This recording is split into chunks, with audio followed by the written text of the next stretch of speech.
শিক্ষার্থী বন্ধুরা, তোমরা কেমন আছো? আশা করি ভালো আছো। আজকে আমরা যশোর বোর্ড 2023 এর দ্বিতীয় পর্বে 10টি এমসিকিউ সমাধান করব। আশা করি তোমরা সাথে থাকবে। এখন আমরা যে প্রশ্নটি করব সেটা হলো, গত পর্বে আমরা 10 পর্যন্ত সমাধান করেছি। তোমরা যারা ভিডিওটি দেখো নাই তারা দেখে নিও। এখন আমরা 11 নাম্বার সমস্যার সমাধানটা করব। তো এখানে আমাদের একটা ধারা লেখা আছে 11 নাম্বার প্রশ্নে। 11 নাম্বার প্রশ্নে ধারাটা হলো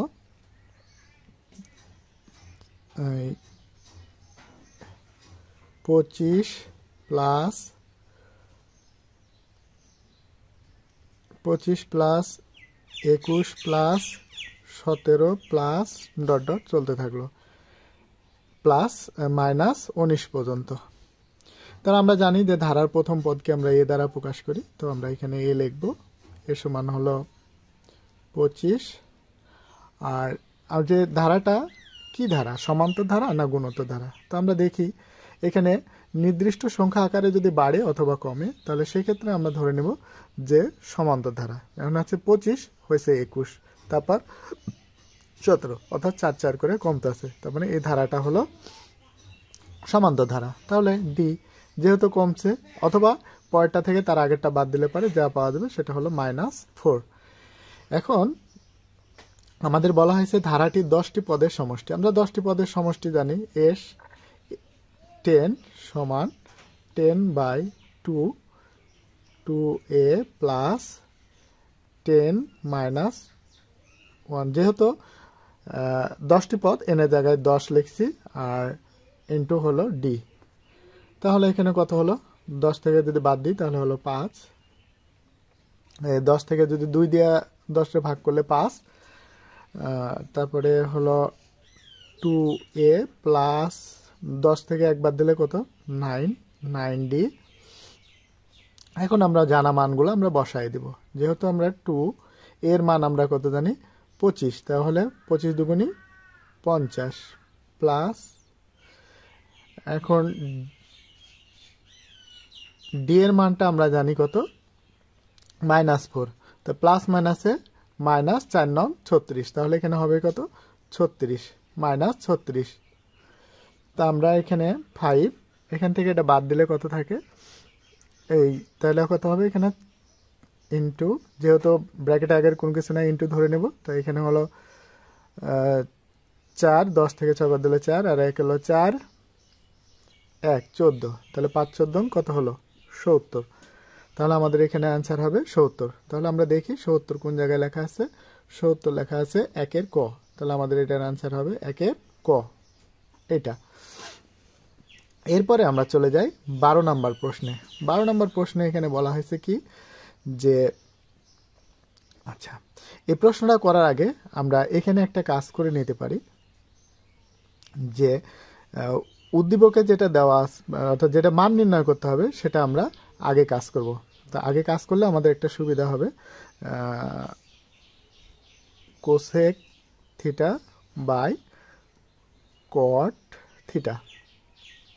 তো কোসেক থিটার আমরা সূত্র জানি 1/sin থিটা, আর কট থিটার জানি আমরা cos theta by sin theta. তাহলে এখানে সাইন সাইন কাটা, তাহলে এখনো থাকলো কি 1/cos থিটা। এবার যেহেতু আমাদের এখানে tan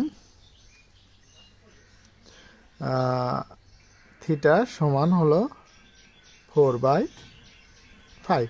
তো tan থিটার আমরা এটা জানি কি, tan থিটার আমরা জানি এটা সমকোণী ত্রিভুজ অঙ্কন করি।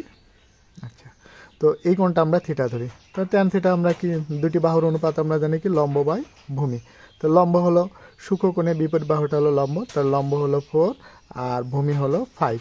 তাহলে এখন আমাদের অতিভুজ বের করতে হবে। তাহলে অতিভুজটা যদি আমরা বের করতে চাই, তাহলে এখানে কি, লম্ব স্কোয়ার প্লাস ভূমি স্কোয়ার, রুট ওভার লম্ব স্কোয়ার প্লাস ভূমি স্কোয়ার। তাহলে এখানে হলো 16 প্লাস 25, তাহলে কত হলো? যোগ করলে 41 √41। তো আমাদের এখানে কি দেওয়া আছে, এটা হলো 1/cos θ। তাহলে 1/cos θ অনুপাত আমরা কি জানি, দুইটি বাহুর অনুপাত ভূমি বাই অতিভুজ। তাহলে সূক্ষ্মকোণের ব্যাপারে এটা লম্ব, তাহলে এটা ভূমি আর এটা হলো অতিভুজ। তাহলে ভূমি বাই অতিভুজ 5 কত √41। এখন হবে কি, যেহেতু আমরা এই ভাগ আছে তাহলে আমরা যদি গুণ করি তাহলে উল্টে যাবে, অর্থাৎ √41/5। √41/5 কোনটার মধ্যে আছে, √41/5 খতে আছে। তাহলে আমাদের অ্যান্সার হবে খ, কারেক্ট অ্যান্সার। এবার আমরা চলে যাই 13 নম্বরে। এই 13 নম্বরে এখানে বলা হয়েছে কি, যে আমাদের এখানে যে বলা হয়েছে cot θ -60° সমান √3। তাহলে এখন আমরা এখানে কাজ করব কি, cot θ -60°। যেহেতু আমাদের থিটার মান বের করতে হবে, তাহলে বাম পাশে থিটা আছে, আমরা ডান পাশে থিটা কত ডিগ্রি মান, মানে কট কত ডিগ্রি মান, √3। তাহলে কট হলো 30°। তো উভয় পক্ষে কট ওঠা, তো থিটা -60° সমান 30°। এখন থিটাটা মাইনাস আছে, ওই পাশে গেলে প্লাস, তাহলে প্লাস হলে পারে 30 আর 60 যোগ করলে কত হবে, 90°। আমাদের এখানে বলা হয়েছে cos θ। সুতরাং cos থিটার মান যদি 90° বসায় তাহলে কত হবে,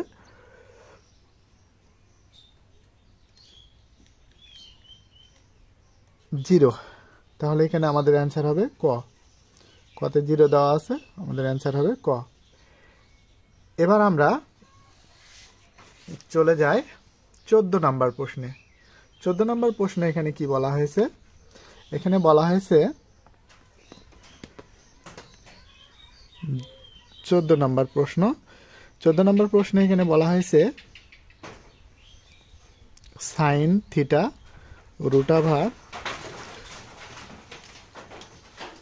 √cosec² θ -1।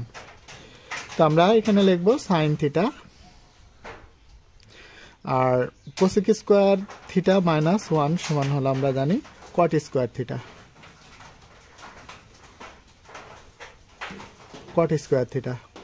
তাহলে এখানে হলো sin θ, √r² কাটা থাকলো কত, cot θ। sin θ cot θ আমরা সূত্র জানি cos θ sin θ, এটা কাটা, তাহলে এখানে থাকলো কত, cos θ। তাহলে cos θ কার মধ্যে আছে, 14 খ নাম্বার। তাহলে আমাদের খ নাম্বার অ্যান্সার। এরপরে আমরা চলে যাই, এখন বলা হয়েছে বিষম বাহু। তা আমরা বিষম বাহু বলতে গেলে যেই বাহুটার, যে ত্রিভুজের কোনো বাহুই সমান না, তা আমরা বিষম বাহুর অন্তবৃত্ত। তা আমরা জানি যদি পরিবৃত্ত আঁকতে হয় তাহলে সেক্ষেত্রে পরিবৃত্ত অঙ্কনের ক্ষেত্রে বাহু দুটোর লম্ব দ্বিখণ্ডক, অর্থাৎ বাহু দুটার যদি লম্ব দ্বিখণ্ডক হয় পরস্পর, অর্থাৎ বাহু দুটা লম্ব দ্বিখণ্ডক করলে পারে এটা একটা পরিবৃত্ত অঙ্কন করা যায়। আবার এখানে যেহেতু আমাদের বলা হয়েছে বিষম বাহু অন্তবৃত্ত, তাহলে অন্তবৃত্ত বলতে গেলে আমাদের যেটা বোঝায় যে দুইটি কোণের, আমরা যখন অন্তবৃত্ত অঙ্কন করি তখন কিন্তু কোণ দুটার আমরা সমদ্বিখণ্ডক অঙ্কন করি, এই কোণ দুটার সমদ্বিখণ্ডক অঙ্কন করি, করে তখন আমরা এমনি করে একটা বৃত্ত আঁকি। তার মানে এখানে হলো কি, দুইটি কোণের সমদ্বিখণ্ডকের ছেদবিন্দু, আমাদের গ নাম্বার অ্যান্সার হবে। এবার আমরা চলে আসি, এবার আমরা যেটা করব সেটা হলো 26 সেন্টিমিটার ব্যাস বিশিষ্ট বৃত্তের কেন্দ্র থেকে 5 সেন্টিমিটার দূরে অবস্থিত জ্যায়ের দৈর্ঘ্য কত। তাহলে আমরা একটা বৃত্ত আঁকি, যেহেতু আমাদের এখানে বৃত্তের কথা বলা হয়েছে সুতরাং আমরা একটা বৃত্ত আঁকছি। এখন হলো কি বলা হয়েছে 26 সেন্টিমিটার ব্যাস। তোমরা জানো যে 26 সেন্টিমিটার ব্যাস বলতে গেলে যেই রেখাটা বৃত্তের কেন্দ্র দিয়ে যায় সেটাকে আমরা ব্যাস বলি। তাহলে এখান থেকে এটুকুর দৈর্ঘ্য কত? 26। আচ্ছা, যেহেতু সেন্টার থেকে পরিধি পর্যন্ত দূরত্বকে আমরা ব্যাসার্ধ বলি, তাহলে এই ব্যাসার্ধ হবে ব্যাসের অর্ধেক। আচ্ছা, তো ব্যাসের অর্ধেক আমরা ওটা পরে আসতেছি। তো এখন বলা হয়েছে যে কেন্দ্র থেকে 5 সেন্টিমিটার দূরে, কিন্তু মনে করলাম যে এখান থেকে কেন্দ্র থেকে 5 সেন্টিমিটার দূরে একটা জ্যা অঙ্কিত হলো। এবার এখানে যে কথাটা বলা হয়েছে, আচ্ছা তাহলে আমরা একটা এখান থেকে আমরা এটা একটা ব্যাসার্ধ অঙ্কন করি, আরও একটা আমরা ব্যাসার্ধ এখানে অঙ্কন করে নিই। তাহলে এখন এবার এখানে যেটা হচ্ছে যে এই 26-এর অর্ধেক অর্থাৎ ব্যাসের অর্ধেক হলো ব্যাসার্ধ, তাহলে একই বৃত্তের ব্যাসার্ধগুলো সমান। তো এটা 26-এর অর্ধেক কত? 13। তার মানে এটা যদি 13 হয় তাহলে এটাও হবে 13। আচ্ছা, আমরা আরও একটা তথ্য জানি যে কোনো জ্যায়ের ওপর অঙ্কিত লম্ব ওই জ্যাটাকে সমকোণে সমদ্বিখণ্ডিত করে। তাহলে এই কোণটা হলো একটা সমকোণী ত্রিভুজ। তো আমরা জানি যে এটা যদি আমরা এটা জানি যে আমাদের হলো 4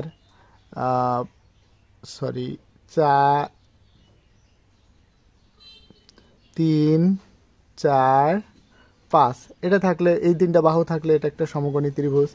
তারপরে এখানে হলো 6 8 10 5 12 13। তো এখানে দেখা গেছে কি এখানে 13 আছে, আবার এখানে 5 আছে। তাহলে এই বাহুটা কত হবে? তাহলে এই বাহুটা হবে 12। তাহলে আমরা এখানে লিখে নেব 12। আচ্ছা, এটা যদি 12 হয়, যেহেতু আমরা জ্যায়ের উপর অঙ্কিত লম্ব ওই জ্যাটাকে সমদ্বিখণ্ডিত করে, তো এখান থেকে এটা যদি 12 হয় তাহলে পরবর্তী এই অংশটুকু হবে 12। তাহলে আমাদের এখানে বলা হয়েছে জ্যায়ের দৈর্ঘ্য কত? তাহলে জ্যা হলো কত? 12 আর 12 তাহলে কত? 24। তাহলে আমাদের এখানে অ্যান্সার হবে 24 গ নাম্বার। আমরা 17 নাম্বার প্রশ্নের সমাধান করব। 17 নম্বর প্রশ্নে বলা হয়েছে চিত্রে ও কেন্দ্র বিশিষ্ট বৃত্তের পি কিউ আর এর সম্পূরক কোণ কত? তাহলে আমরা একটা বৃত্ত অঙ্কন করি। তা বৃত্তটা একটা বৃত্ত। আচ্ছা, বৃত্তের একটা কেন্দ্র দিয়ে যে রেখাটা যাবে সেটা হলো বৃত্তের ব্যাস। তাহলে আমরা এখন এটা ত্রিভুজ অঙ্কন করি। তো অর্ধবৃত্তস্থ কোণ আমরা জানি এক সমকোণ অর্থাৎ 90 ডিগ্রি। তাহলে এই কোণটা x ডিগ্রি আর এই কোণটা 5x ডিগ্রি, যেটা প্রশ্নে দেওয়া আছে। তো আমরা জানি যে সমকোণী ত্রিভুজের সমকোণ ছাড়াও অপর দুটি কোণের যোগফল হবে 90 ডিগ্রি। তাহলে এই দুটো কোণের যোগফল হবে 90 ডিগ্রি। তাহলে x degree plus 5x degree সমান হলো 90 ডিগ্রি। 5 আর 1 6, তাহলে 6x সমান হলো 90 ডিগ্রি। এখন x ফ্রি করা লাগবে, 6 গুণে আছে, পাশে গেলে ভাগে যাব। তো x ডিগ্রি সমান হলো 90 ডিগ্রি ভাগ হলো 6, তা 6 15 90, তাহলে এখানে হলো 15 ডিগ্রি। এখন যেহেতু আমাদের এটা হলো কি পি, এটা কিউ আর এটা হলো আর। এখন পি কিউ আর, যেহেতু মাঝে কিউ আছে তাহলে আমাকে এখানে কিউ কোণের কথা বলা হয়েছে। তাহলে কিউ কোণ হলো, কিউ কোণ দেওয়া আছে কত? 5x degree. তাহলে এখন যদি আমরা 5x এর মান আমরা কত জানি? 15। তাহলে x বাদ দিয়ে আমরা কত লিখব? x এর মান জানি 15, তো x বাদ দিয়ে আমরা লিখব 15, যেহেতু x সমান আমরা 15 জানি। তাহলে এখানে 15 ডিগ্রি লিখব। তাহলে 5 15 75 ডিগ্রি। এখন বলা হয়েছে কি সম্পূরক কোণ। তাহলে সম্পূরক কোণ কাকে বলা যায়? যে অর্থাৎ দুইটি কোণের যোগফল যদি 180 ডিগ্রি হয়, একটা অপরটা সম্পূরক কোণ। তাহলে আমরা এখানে দেখি যে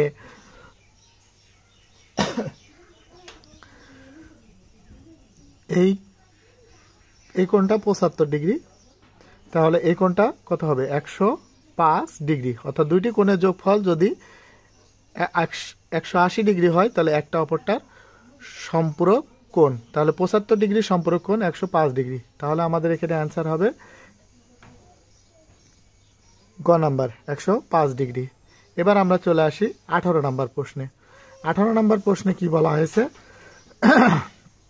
এখানে বলছে যে নিচের কোন যোগল দ্বারা সমদ্বিবাহু ত্রিভুজ অঙ্কন করা যায়। তো সমদ্বিবাহু ত্রিভুজের আমরা যেটা জানি যে সমদ্বিবাহু ত্রিভুজ অর্থাৎ দুইটি বাহু দুটি সমান মানে তার বিপরীত কোণ দুটা সমান। অর্থাৎ এখন তাহলে আমরা 1 নম্বরের ক নাম্বার, আর আমরা জানি যে ত্রিভুজের 3টা কোণের সমষ্টি 180 ডিগ্রি। তাহলে এখন এই 180 ডিগ্রি মাইনাস এই দুটো কোণ আমরা বিয়োগ করে দেব। 70 ডিগ্রি প্লাস হলো 40 ডিগ্রি, তাহলে কত হলো 180 ডিগ্রি মাইনাস এটার এটা যোগ করলে কত 110 ডিগ্রি, তাহলে এখানে কত হলো 70 ডিগ্রি। তাহলে প্রশ্নে দেওয়া আছে 40 ডিগ্রি আর 70 ডিগ্রি আবার 70 ডিগ্রি, তার মানে দুইটা বাহুর দুইটা কোণ সমান মানে তার বিপরীত দুইটা বাহুর সমান, তার মানে এই দুইটা কোণ দ্বারা সমদ্বিবাহু ত্রিভুজ অঙ্কন করা সম্ভব। তার জন্য এখানে আমরা ক নাম্বার আমাদের এখানে অ্যান্সার হবে। এবার আমরা চলে যাই 19 নাম্বার। 19 নাম্বারে কি বলা হয়েছে? 19 নাম্বারে বলা হয়েছে যেটা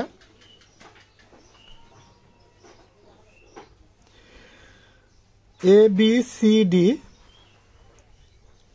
DEC একটা বৃত্তের ABCD অন্তর্লিখিত চতুর্ভুজ আর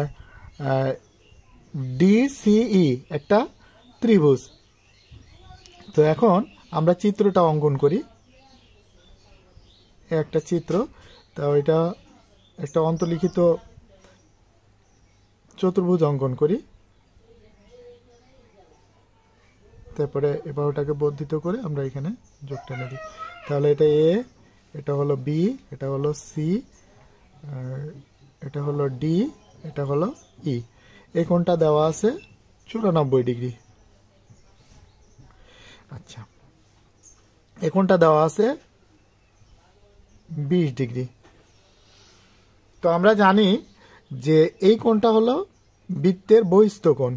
তো বৃত্তের বহিস্থ কোণ বিপরীত অন্তস্থ কোণের সমান, তাহলে তো বিপরীত অন্তস্থ কোণ কত 94 ডিগ্রি, তাহলে এটা হবে কত ডিগ্রি 94 ডিগ্রি।